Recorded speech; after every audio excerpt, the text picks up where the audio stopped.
నమస్తే. Welcome back to Devasetti textiles Guntur. ఇది ఒక చిన్న అవేర్‌నెస్ వీడియో అండి. బిజినెస్ ఓనర్స్‌కి. మనకి ఎనీ పేమెంట్ యాప్‌లో customer through credit card payment చేస్తే మనకి ఫ్ ఛార్జెస్ పడుతున్నాయండి. ఈ ఛార్జెస్ ఎలా ఉన్నాయంటే ఒక ₹1000 పేమెంట్‌కి ఎండీఆర్ అని మనకొక ఛార్జ్ పడుతుంది. అది 1.99% ఉంది గూగుల్ పేలో. మళ్ళీ జీఎస్టీ వచ్చేసరికి దానికొక 18% ఉంది. ఇప్పుడు నిన్న మనకు ఒక కస్టమర్ ఒక ₹1000 పేమెంట్ చేశాడండి. ఆ ₹1000కి ఎండీఆర్ ఒక 1.99% పడింది. మళ్ళీ ప్లస్ జీఎస్టీ పడింది. అట్లా మొత్తం మనకి 23.58 పైసే కట్ అయిందండి. అది మన కస్టమర్కి కట్ అవ్వదండి, బిజినెస్ ఓనర్కి కట్ అయ్యిద్ది.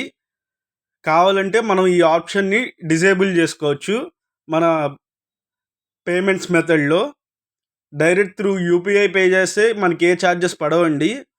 Only through credit card pay చేస్తేనే ఈ ఛార్జెస్ పడతాయండి. కావాలంటే మనం దీన్ని డిజేబుల్ చేసుకోవచ్చు. ముందుగానే చెక్ చేసుకుంటారని నేను ఈ వీడియో చేస్తున్నానండి. నాకు ముందు ఇట్లా ఫీజు పడిద్దని తెలీదు, అందుకే ఈ వీడియో చేశానండి. Thank you. Follow for more updates.